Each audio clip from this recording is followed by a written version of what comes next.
It's Monday, October 31st. They stormed her office. Now someone has stormed her house. We start here. A home invader puts Nancy Pelosi's husband in the hospital. In addition to a hammer, the attacker allegedly had with him zip ties and duct tape. We've got new details on the attack and the suspect allegedly behind it. You know the problem with Twitter these days? Just not enough unfounded conspiracy theories. Don't worry, the new boss will change that. Without guardrails on a platform, you end up with hate, misogyny, conspiracy theories. What we've learned from Elon Musk's first weekend in charge. And a Halloween party goes from crowded to a mass casualty event. People in those piles were reaching out hands saying, "Save me, I want to live." We'll take you to South Korea, where officials are mourning a national tragedy. From ABC News, this is Start Here. I'm Brad Milkey.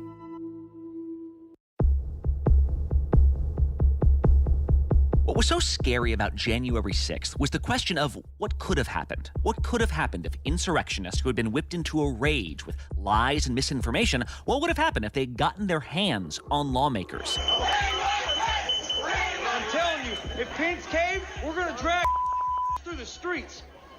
You politicians are going to get drugged through the streets. Yeah. Later on, some allies of President Donald Trump said these folks meant no harm, that they were acting like tourists. That's not how it felt to people in the chamber.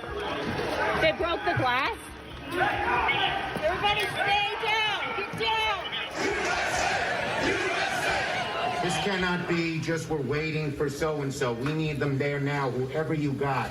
In the 18 months since, national security experts grew more concerned, not less, especially for people near the top of congressional leadership. Well, on Friday, a man broke into the home of House Speaker Nancy Pelosi, the third in line for the presidency. She wasn't at this house in San Francisco, but her husband was. And that's when Paul Pelosi was attacked in an act that police are describing as targeted attempted murder. Let's go straight to ABC's chief investigative reporter, Josh Margolin. Josh, we've heard a lot about this over the weekend, but first of all, what is the condition of Paul Pelosi? Well, the first thing, Brad, is he sustained serious injuries, but they said that he was going to recover fully. He had surgery, and they issued a statement Saturday saying the surgery was successful. He is recovering. The speaker herself rushed back to California from Washington, and as we understand it, family members gathered, as you would imagine when when the father of the family got injured. And so this was so chaotic sounding. Can you just walk us through sort of how this played out and when? This is really a bizarre situation. An intruder got into the home. It was the middle of the night. Around 2 a.m. or 2:30 in the morning, that this individual forced his way into that home through a rear door, encountered Mr. Pelosi upstairs. Somehow, Pelosi himself was able to get to his cell phone. He was able to dial 911. Special call medics. This is code 3. Pelosi using his cell phone to call 911, keeping the line open without his alleged attacker realizing, so the operator could overhear them speaking. RP stated that there's a male in the home and that he's going to wait for his wife. RP stated that he doesn't know who the male is. This attacker, walking or moving around the house, was saying things like, "Where's Nancy?" Obviously looking for Pelosi herself, for the speaker herself. This was not a random act. This was intentional. Then, as police rush there, only a couple of minutes, the police arrive. They then see that the attacker and Mr. Pelosi each have a hand on a hammer. Officers, while still outside of the doorway threshold, gave commands to both men to drop the hammer. Mr. DePapi immediately pulled the hammer away from Mr. Pelosi and violently attacked him with the hammer. Speaker Pelosi saying that her husband's condition continues to improve. He's recovering here at this San Francisco hospital. We're told by sources that, fortunately for Mr. Pelosi, that this was not like a direct shot on the top of the head, on the top of the skull, because it was like as part of the scuffle. So there was originally some reporting that it was brain surgery that he had undergone. That is not the case. It was surgery to repair a fractured skull. There's going to need to be observation of him going forward in terms of the severity of the head injury, and then also injuries to the hands and the arm and things like that. And did the intruder allegedly come in with the hammer himself? Like, who is the suspect and what was he after? Well, the attacker allegedly entered the home with a hammer and with at least one bag. And law enforcement believes that he was there to find Nancy Pelosi and to do some sort of attack. We are not at the point where we can say what the motive is publicly, but we do know this was intentional. It is not random. We know that. Now, what we were told by officials who were briefed on the investigation Sunday afternoon, that in addition to a hammer, the attacker allegedly had with him zip ties and duct tape. Now, the implication of that is that this attack or this confrontation might have been aimed by the attacker to somehow hold Nancy Pelosi captive. I can confirm that Mr. DePappy forced entry into a rear door at the rear of the Pelosi home. Police have reported that the suspect is somebody named David DePape, and he is in custody. He's actually in the hospital. He sustained some injuries. There was the scuffle with Paul Pelosi. Then there was some sort of a scuffle with police who were trying to apprehend him in the home. The DA has announced that she's going to be charging him with a host of things, including attempted murder and various charges that will develop over the next number of days. You know, I gotta say, Josh, when I hear about zip ties, when I hear the phrase, "Where's Nancy?" all that reminds me of January 6th. Like, "Where's Nancy?" was a common phrase being shouted that day. Where are you, Nancy? We're looking for you. Nancy. Oh, Nancy. Do police see this suspect as sort of an extension of January 6th? Like, was this ideological? No one really knows exactly what was going on here, what's going through this individual's mind. His ex-wife gave an interview to our station in San Francisco describing him as somebody who has some sort of mental issues. Describing a time DePape returned home after disappearing for a year. He came back in a really bad shape. He thought he was Jesus. He has gone to be paranoid and thinking that people are after him. We definitely know that he had a social media footprint where he posted things about the election in 2020 being stolen.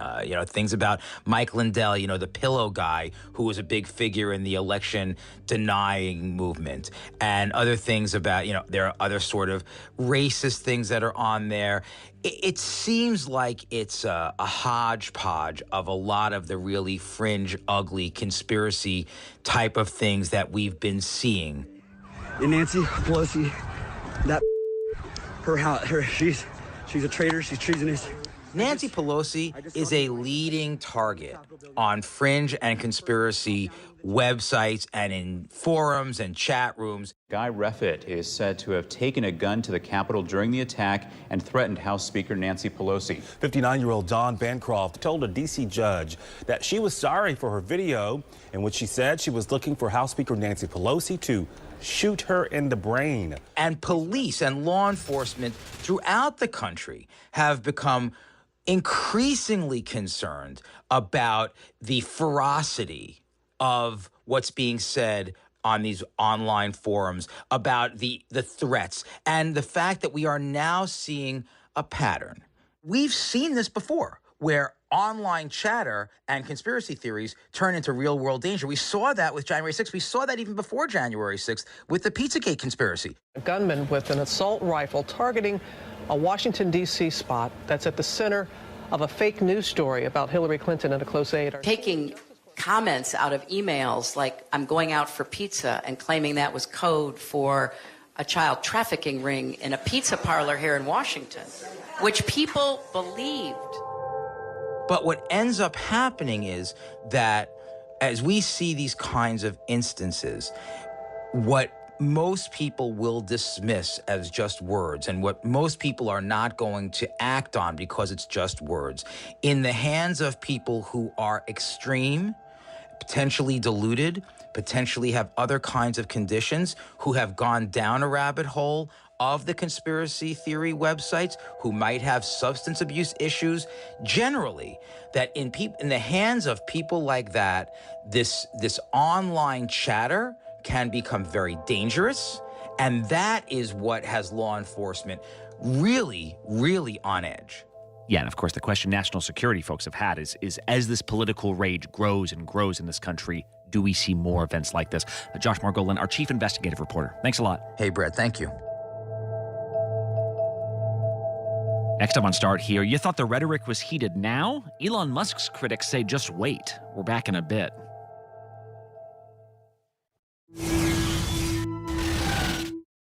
This is ABC News Live.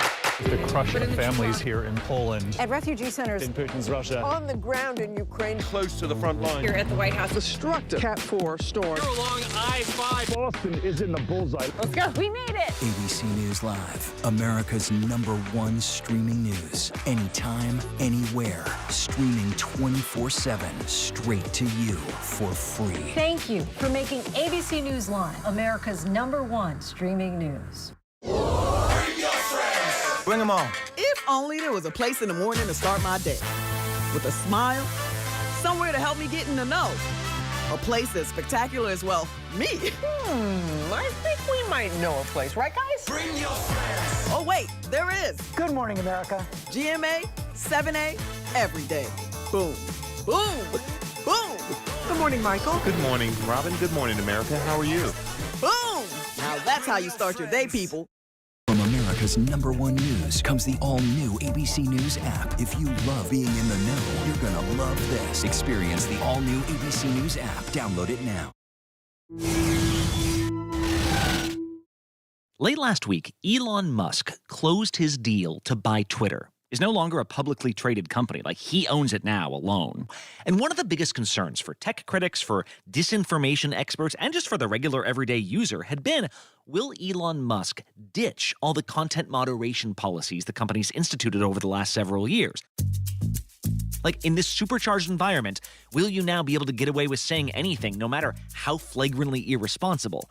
Musk had kind of spoken out of both sides of his mouth on this. He says he wants more freedom, less censorship, but also told employees he does not want to make this a, quote, free-for-all hellscape, end quote, which means, forget his words, you kind of got to judge him by his actions. Well, less than 24 hours after taking over one of the world's most important social media companies, Musk himself directly tweeted a link to a wild, false conspiracy theory before eventually taking it down. So, welcome to the new Twitterverse. We're joined by ABC's Elizabeth Schulze, who covers tech and business. Elizabeth, like, this already sounds chaotic, right? What have the first 72 hours of the Musk era been like? You know, chaos is a good way to describe it, Brad. Elon Musk announced his takeover of Twitter was complete basically in a tweet, unsurprisingly, saying the bird is free. So, typical dramatic form from Musk there. He also changed his Twitter profile, saying he is the chief twit now. So, you know, a little bit of irony in how this was all announced. But within hours of taking over, Musk fired several top executives at the company, Brad. This included the former CEO, the chief financial officer, and the chief legal officer, who actually is in charge of some of the content moderation decisions that you referenced there. So these are people who've been working at this company for a long time, who'd really seen the company through on these various changes. Elon Musk came in and said, you're out. And, you know, there is a lot of speculation as to whether there will be more widespread layoffs, reports that there could be as much as 75% of the staff that could get laid off. And we're still waiting to see if that's something that'll happen, Brad. Well, yeah, and that seems important, not just for the people who have those jobs, but for like what the website looks like, what the user experience is like. So, like, I'm thinking the owner himself is posting conspiracy theories that real people are usually in charge of, like, going through and scrubbing on Twitter. Right. Is Twitter about to become a different ecosystem for users? You know, from what we can tell so far, the platform is going to look the same, at least for now, for users. But there could be significant changes based on what Elon Musk has said in the past. And Brad, the biggest change really is who gets to use the platform and how or what those people say will be moderated. And so if I get a story that's wrong, I can put a social media, I don't usually use the word Twitter, I say social media, but I put something out and the next day or the next hour or the next minute, everybody's reading about it. So I'm able to refute fake news, and that's very important. So the most obvious person to kind of come to mind here is, of course, former President Donald Trump, who was removed from Twitter after the January 6th insurrection, along with other social media platforms, too. You know, Trump actually welcomed the news that Musk's acquisition of Twitter went through. He celebrated this, though he did go on to caveat and say he's going to stay on his own social media platform, which is Truth Social. But there's a lot of focus on whether the former president will be reinstated, because Elon Musk has said things like Twitter needs to be a platform where there is more free speech. I do think that we want to be just very reluctant to delete things and have just be very cautious with permanent bans. You know, timeouts I think are better than sort of permanent bans. There's a big question as to whether people like former President Trump or Kanye West, whose accounts had been suspended or removed, could potentially be reinstated under Elon Musk. I will add that Elon Musk, within kind of hours of taking over, did say that there aren't going to be any major content decisions or account reinstatements until a content moderation council meets. And this is a new thing. He basically said that this new content moderation council will have diverse viewpoints and will look over these decisions. Should note that that's something that other social media companies like Facebook have done. This isn't a completely novel idea. But there are some other changes that Musk has hinted at that could be more significant. He said he wants to remove the amount of bots on the platform. He potentially even wants to try to change the company's business model, he says, to make it less reliant on advertising. Well, and that's what I've been wondering about, Elizabeth, because so much of Twitter's income comes from advertisers. Advertisers have sounded like they're nervous that this could just become the Wild West, where all of a sudden there's more like hate speech, where there's more conspiracy theories. Is that really the stuff that makes good business, even if it's fun for Elon Musk to go around kind of tweeting and retweeting whatever he wants? This is a key question because, Brad, 90% of Twitter's revenue is from advertising. It is almost all of the money that Twitter makes. So generally, more engagement on a platform, more sharing, more spreading, that can mean more advertising dollars. On the other hand, advertisers do not like bots. They want real eyeballs on their messages, not fake things that are going to look and not actually translate into spending dollars on their products or services. And advertisers also don't like bullying or harassment. That could mean that more people leave the platform altogether. He said again and again that guardrails are really not for him when it comes to content moderation. And I think we have endless proof that without guardrails on a platform, you end up with hate, misogyny, conspiracy theories. There's really kind of a line that Elon Musk is trying to walk here. And he even made it a little bit of an appeal to advertisers within days of taking over this company, nodding to the fact that they are the main source of revenue. And you have to think, Brad, that Elon Musk wants to make some money off of this deal. This was a $44 billion deal. Twitter isn't trading anymore on Wall Street. This is a private company now. And a lot of analysts who had been tracking this company closely think that Elon Musk overpaid. So he's going to be looking closely to try to both keep those advertisers there, appease that, while also potentially making these drastic changes. That's really what we're going to be looking at going forward when it comes to Twitter's bottom line and what the experience is like for Twitter on the platform, too. Really interesting moment, considering so many social media companies are having financial troubles. We'll see if Twitter becomes one of them as well, now that there's no more great sale on the horizon here. Elizabeth Schulze, thanks so much. Thanks so much, Brad. One of the most distressing stories of this weekend was about what should have been a celebratory occasion. Thousands of young people enjoying this huge Halloween festival in Seoul, South Korea, when suddenly a stampede began and ended with more than 150 people dead. ABC's Matt Gutman has traveled to South Korea this weekend. He's in Seoul right now. Matt, how did that many people die at what's basically a party? I mean, it's 153 people and counting, Brad, and nobody has the answer. Authorities admit, including the Prime Minister, we just don't know how this happened. We have a pretty good idea, though, how it began. That's because this is the first Halloween festival in the Itaewon neighborhood, famous for revelry and nightclubs, to have much lower COVID restrictions. So people were allowed out to party, and they came by the tens of thousands. An estimated 100,000 people came here to celebrate over the weekend, and there were only 200 officers. Nobody knows exactly what triggered the actual crush. Some people say that it might have been somebody saying, push, push, some young men. We do know that there were many people that were funneled into one narrow, 14-foot wide alleyway.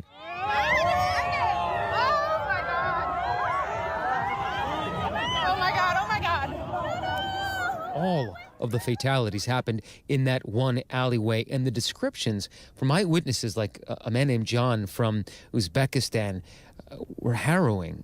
He's saying that he saw people who were just folded in half. They are shouting, crying, and they shock. Some people cannot move, like staying, even they cannot breathe. He was packed in so tightly he couldn't even touch his phone to reach for it, to call someone, to call help, to call 911. There is no space behind old people pushing down. There was literally nothing they could do. The air, he said, was being squeezed right out of him. And that's, of course, how people died, most of them, just by being crushed to death in that tightly packed alleyway.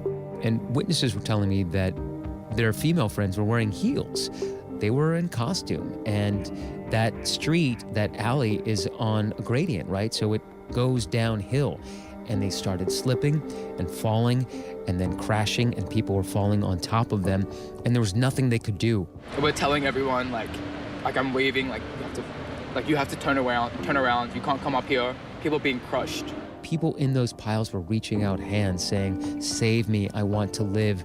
And then the survivors around them just watched them die, suffocate. I mean, the horror that people describe is beyond description. And I just was grabbing her hand saying, "I'm gonna get you out." But then she disappeared. There will be an investigation. A period of mourning has been declared. And right now, this country is just reeling and trying to deal with the trauma. Yeah, and Matt, you mentioned sort of revelry and the idea of people letting loose. But like, if you speak to people who spend time in Seoul, chaotic is not necessarily the first word that comes to mind, right? Like lax building codes or crowd, like that's not necessarily what people immediately go to. Does this raise concerns among South Koreans about how it even got to this point?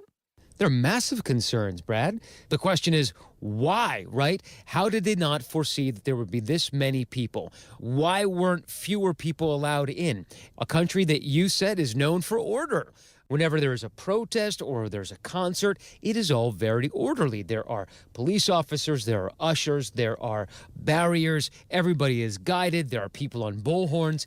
That was clearly not the case. Why that happened, we don't know. The police said that they had some anti-government rallies elsewhere in town that they needed to funnel officers to. But this is also an organizing question, right? Where were the barriers? How come nobody knew which way people would pass? I usually feel so safe here, you know? That's really all I can think right now is just the shock of it. And the witnesses, Brad, are telling me that this started to happen 5 hours before the crushes, the tens of thousands of people. They knew it for hours. The question is, why was nothing done? Right now, we just don't have the answers. All right, Matt Gutman there in Seoul, South Korea. Thank you so much. Thanks, Brad.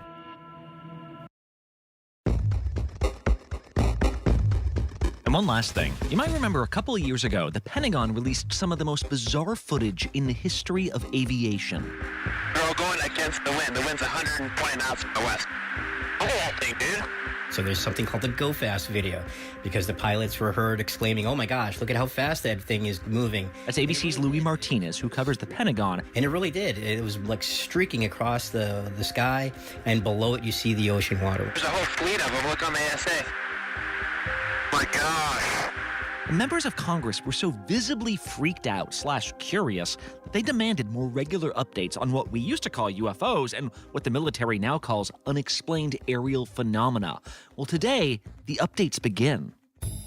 They've said that every Halloween for the next 4 years, there's going to have to be an update from that intelligence community. Wait, and it has to be on Halloween? Like, that's the rule? I'm telling you, someone has a sense of humor because it is in congressional legislation that every October 31st through 2026, the intelligence community has to provide a report to Congress about UAPs and what's been happening over the past year. So what are we about to hear on Capitol Hill today? Well, in May, the Pentagon counted 400 unexplained aerial phenomena and said they would work their hardest to solve them. We'll go wherever the data takes us. Again, we've made no assumptions about what this is or isn't. Louis says members of Congress will get a classified briefing, but they're also prepared to release some of their discoveries to the public. So what we have been told by a U.S. official is that more recent events can be explained as airborne clutter, like weather balloons, or potentially even foreign surveillance. We do not want potential adversaries to know exactly what we're able to see or understand, or how we come to the conclusions we make. For example, that Go Fast video? Look at that thing, dude. Apparently, mathematicians and physicists have told the Pentagon that the object might have only been moving 30 miles an hour. It was the angles involved that made it so sneaky quick looking. There's another incident called the gimbal. This is like a spinning object in the sky, and then pilots again exclaim, look, there it goes, it's quick. But the problem is now they think that it was all about the sensor itself. The sensor aboard that aircraft really figured something out. It caught it, but apparently the way that it brought it back, it was also creating an optical illusion. Now, those two incidents happened in January of 2015. There's a much older video from 2004 called the FLIR video. And that video, there is absolutely no explanation right now, but investigators say they're still looking into it. But here's the thing that gets me, and I said this to Louis. Seriously, weather balloons, Louis? Like, for a while, I feel like weather balloons became shorthand for unlikely explanation from the government. Like, because how often are you going to blame a UFO on a weather balloon? How many weather balloons are there floating around? Isn't that right, Brad? I have always heard the same thing about weather balloons. And I'm like, what exactly is a weather balloon? And why do we need balloons up there in the air to begin with? And that could be the real unsolved mystery here. On a day full of the paranormal, can Americans be convinced that there's nothing spooky about any of this? Like, if you actually wanted people to take this seriously, if that was a priority, why are we doing this on All Hallows Eve again? Hey, if you've not gotten a chance to listen to our episode this past Friday, definitely make sure to give that a listen. Our producer, Madeline Wood, took us on a ride-along on one of the issues that has really defined post-George Floyd America, police and when you need them called to certain crises. Already a ton of great feedback from many of you listeners. Looking at you, Casey, who gave us a great review on Apple Podcasts. As always, hit us up with a 5-star rating and review if you're enjoying the show, or if you want to go analog, that's cool. Tell a friend. Use your voice. Write them a letter. I don't care. It all helps. I'm Brad Milkey. See you tomorrow.